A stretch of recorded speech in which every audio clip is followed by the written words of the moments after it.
మిగిలిపోయిన పనుల కోసం వారు అవన్నీ ప్రభుత్వం వారు కంటోన్మెంట్ ప్రాంతాన్ని జిహెచ్ఎంసీలో కలిపే విషయంలో కానీ కంటోన్మెంట్ ప్రాంతంలో గౌరవ ముఖ్యమంత్రి గారు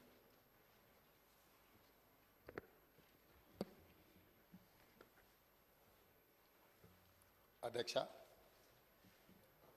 తమరి అనుమతితో ఈ సంతాప తీర్మానాన్ని ప్రవేశపెడుతున్నాను.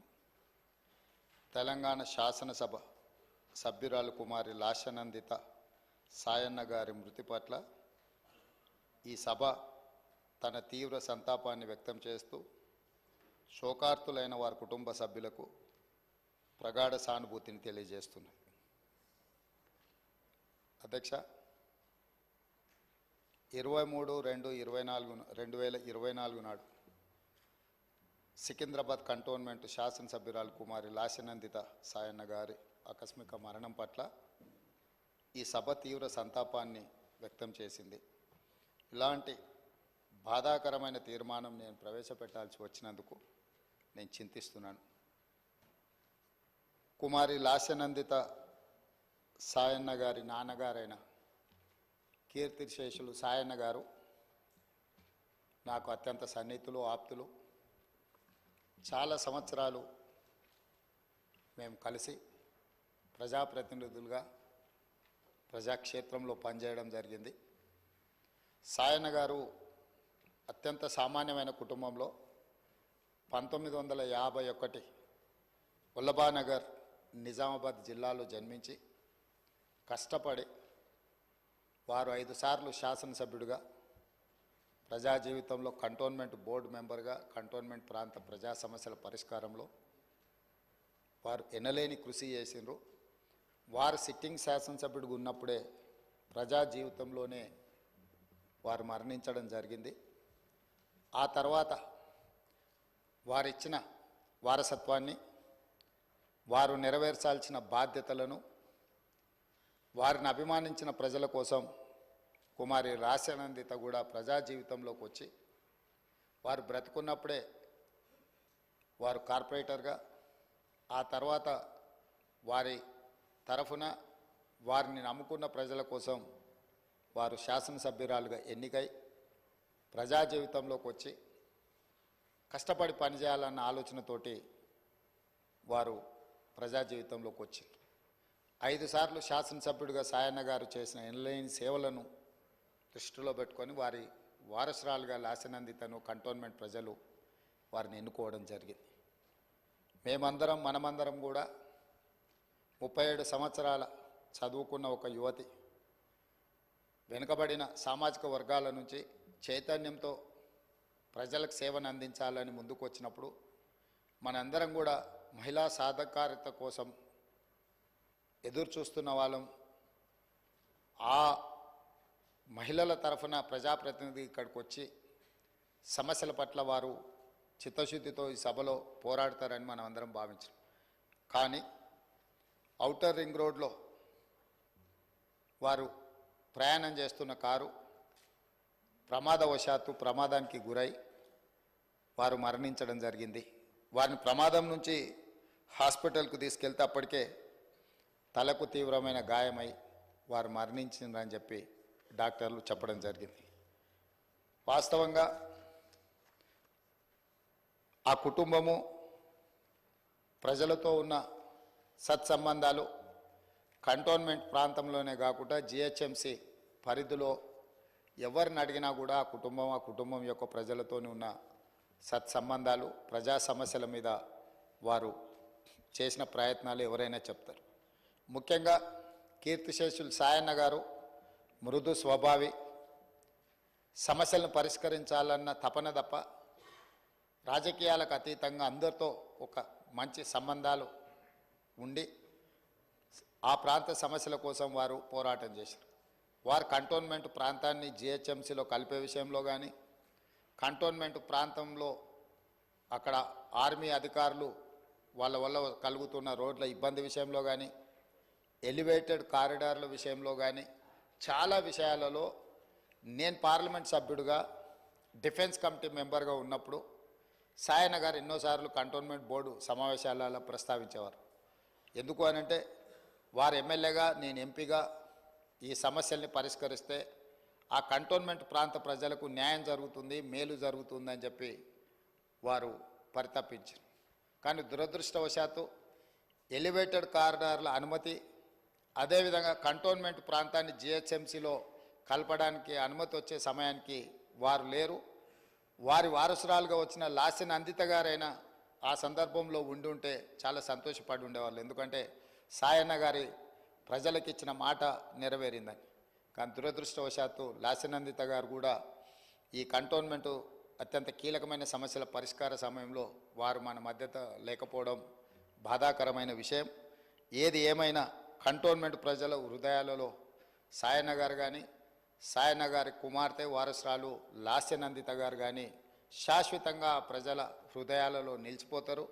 తప్పకుండా వారు ఏదైతే ఆలోచనతోని, ఏదైతే ప్రాంత ప్రజలకు సేవ చేయాలన్న ఆలోచన ఉన్నదో, మిగిలిపోయిన పనులు ఉన్నాయో అవన్నీ ప్రభుత్వం తప్పకుండా పూర్తి చేస్తుంది. వారిని చిరస్థాయిగా గుర్తుపెట్టుకునే విధంగా ఈ ప్రభుత్వం ఆ పనులను ముందుకు తీసుకువెళ్తుంది. అందుకే అధ్యక్ష, ఆమె మృతి పట్ల ప్రగాఢ సంతాపాన్ని నేను ప్రకటిస్తున్నాను. శోకార్తులైన వారి కుటుంబానికి ప్రగాఢ సానుభూతిని తెలియజేస్తూ ఈ తీర్మానాన్ని ప్రవేశపెట్టడం జరిగింది. అధ్యక్ష, ధన్యవాదాలు. శ్రీ కేటీ రామారావు గారు.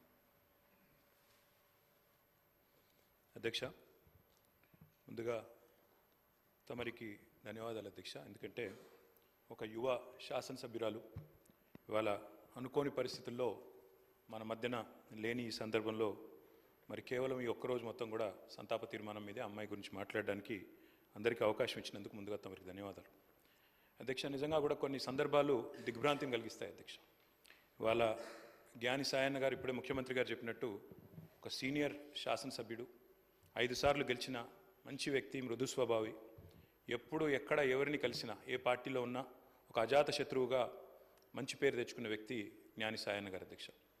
గతంలో పెద్దలు కేసీఆర్ గారి నాయకత్వంలో సాయన్న గారు, మేము అందరం కూడా కలిసికట్టుగా నగరాభివృద్ధికి ఎన్నో రకాలుగా కంటోన్మెంట్ కానీ, తర్వాత నగరంలోని వివిధ ప్రాంతాలకు సంబంధించి కానీ చాలా కమిట్మెంట్తో పనిచేసిన నాయకుడు సాయన్న గారు అధ్యక్ష.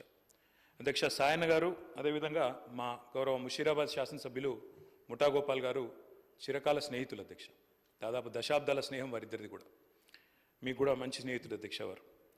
నాకు బాగా గుర్తున్న సందర్భం అధ్యక్ష, 2015వ సంవత్సరం ఆనాడు జిహెచ్ఎంసీ ఎలక్షన్స్ వచ్చినప్పుడు సాయన్న గారు కోరిన ఒకే ఒక్క కోరిక, నేను కవాడిగూడ నుండి లాస్యానందిత గారిని నేను కార్పొరేటర్గా చూడాలనుకుంటా ఉన్నాను, మా మిత్రుడు గోపాల్ గారు కూడా పూర్తిగా మద్దతుగా ఉన్నారని చెప్పి మొదటిసారి ఆ రోజు వచ్చి అడిగితే కేసీఆర్ గారు కాదనకుండా వెంటనే అమ్మాయికి ఒక మంచి భవిష్యత్తున్న నాయకురాలు, మంచి యంగ్ లీడర్గా బాగా చదువుకున్న అమ్మాయి, మంచి అవకాశం ఇవ్వాలన్న ఉద్దేశంతో ఆనాడు కవాడిగూడ నుంచి కార్పొరేటర్గా గెలిపించుకోవడం జరిగింది అధ్యక్ష.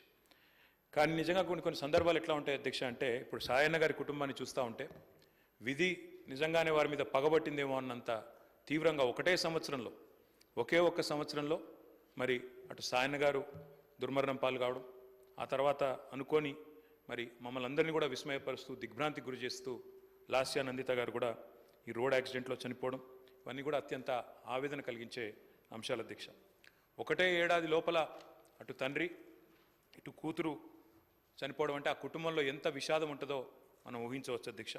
కానీ చాలా చురుకైన అమ్మాయి అధ్యక్ష. ఆనాడు కార్పొరేటర్గా జిహెచ్ఎంసీలో పనిచేసిన, తదనంతరం సాయన్న గారు కొంత ఆరోగ్యం బాగలేకుండా అధ్యక్ష, బాగా డయాబెటీస్ ఎక్కువై చివరికి లెగ్ యాంపిటేట్ చేయాల్సిన పరిస్థితి వచ్చినప్పుడు కూడా ఒకవైపు నందిత, మరొక వైపు నివేదిత, ఇద్దరు అమ్మాయిలు పాపం ఆయనతో ఎల్లవేళలా ఎక్కడికి ఏదైనా మీటింగ్కి వచ్చినా, ఆఫీస్కి పోయినా, మంత్రులను కలిసేదున్నా లేదా అధికారులను కలిసేదున్నా ఇద్దరు అమ్మాయిలు కుడి భుజం ఎడమ భుజం మాదిరిగా ఆయనకి రెండు వైపులా ఉండి తీసుకొని పోయేవాళ్ళు అధ్యక్ష. మా దగ్గర కూడా చాలాసార్లు ముగ్గురు కలిసే వచ్చేది. అట్లాంటి కుటుంబం సాయన్న గారు మరణించిన తర్వాత ఇదే శాసనసభలో అధ్యక్ష ఆనాడు కేసీఆర్ గారు ముఖ్యమంత్రిగా సంతాప తీర్మానం చెప్పడమే కాకుండా ఆ కుటుంబానికి అన్ని రకాలుగా అండగా ఉంటామని చెప్పి హామీ ఇచ్చిన హామీ ప్రకారమే ఆ రోజు మళ్ళీ లాస్యానందిత గారికి 2023లో జరిగిన శాసనసభ ఎన్నికల్లో మరి ఆనాడు పార్టీ నుంచి అవకాశం కూడా ఇవ్వడం జరిగింది అధ్యక్ష.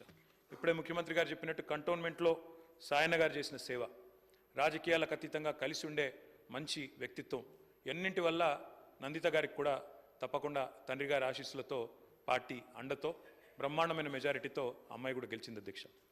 బాధాకరం ఏమంటే సరిగా గెలిచిన కొద్ది కాలానికే మరి నల్లగొండలో మా పార్టీ సభ ఒకటి జరుగుతూ ఉంటే అక్కడికి నందిత గారు కూడా రావడం జరిగింది. ఆ రోజు కూడా రోడ్ యాక్సిడెంట్ అయింది. తన కారుకి పూర్తి స్థాయిలో ధ్వంసమై అమ్మాయి స్వల్ప గాయాలతో బయటపడ్డా కూడా మరి చాలా ఇబ్బంది పడ్డది అధ్యక్ష. చాలా మనోవేదనకు కూడా గురైంది. తదనంతరం వాళ్ళ ఇంట్లో కూడా ఒక చిన్న యాక్సిడెంట్ అయింది. వరుసగా ఏదో పగబట్టినట్టే నల్లగొండలో ప్రమాదం, తర్వాత అక్కడ లిఫ్ట్లో ప్రమాదం, ఆ తర్వాత మళ్ళీ అనుకోకుండా ఈ ఓఆర్ఆర్ మీద జరిగిన రోడ్ యాక్సిడెంట్లో అమ్మాయి మరణించడం జరిగింది అధ్యక్ష. మేము ఆ రోజు పార్టీగా మాట ఇచ్చి సాయన్న గారి కుటుంబం మా కుటుంబమే అని చెప్పి ఆనాడు సాయన్న గారి తర్వాత లాస్య నందిత గారికి పార్టీ అవకాశం ఇచ్చింది అధ్యక్ష. అమ్మాయి గెలిచింది. దురదృష్టవశాత్తు ఏడాది లోపలే అమ్మాయి మరణిస్తే తిరిగి వారి సోదరి నివేదిత గారికి మొన్న జరిగిన ఉప ఎన్నికల్లో కూడా అవకాశం ఇచ్చింది అధ్యక్ష పార్టీ నాయకత్వం కేసీఆర్ గారు. కానీ దురదృష్టం ఉప ఎన్నికల్లో మొన్న మా పార్టీ ఓటమి పాల్గొవడం జరిగింది అధ్యక్ష. నిజంగా కల్లో కూడా అనుకోలేదు. చురుకైన ఒక నాయకురాలు, మంచి వ్యక్తిత్వం, మంచి విద్యార్హతలు కలిగిన ఒక మహిళ ఈ శాసనసభలో అడుగుపెట్టిందని చెప్పి సంతోషపడ్డాం. భవిష్యత్తు ఉజ్వలంగా ఉంటుంది అమ్మాయికి అని చెప్పి ఆశించినాం. కానీ ఇదే సభలో ఆమె అడుగుపెట్టిన కొద్ది కాలానికే సంతాప తీర్మానం మీద మాట్లాడాల్సి వస్తుందనే ఆవేదన మాత్రం మా సభ్యులందరికీ ఉంది అధ్యక్ష. వారందరి మనోవేదన, ముఖ్యంగా మా గోపాలన్న గురించి అయితే ఆయన ఎంత బాధపడ్డారో నేను కళ్ళారా చూసిన అధ్యక్ష. అందుకే ఇలాంటి క్లిష్ట పరిస్థితుల్లో సాయన్న గారి మరణం తర్వాత మేమందరం కూడా ఆ కుటుంబానికి అండగా నిలబడాలని పార్టీగా నిర్ణయం తీసుకున్నాం. తర్వాత నందిత గారు, తర్వాత ఇప్పుడు నివేదిత గారు, వారి కుటుంబానికి ఈ రోజు అయితే కాదు అధ్యక్ష, భవిష్యత్తులో కూడా సంపూర్ణంగా అండగా ఉంటాం. ఈ సంతాప తీర్మానాన్ని పూర్తిగా బలపరుస్తూ ఆ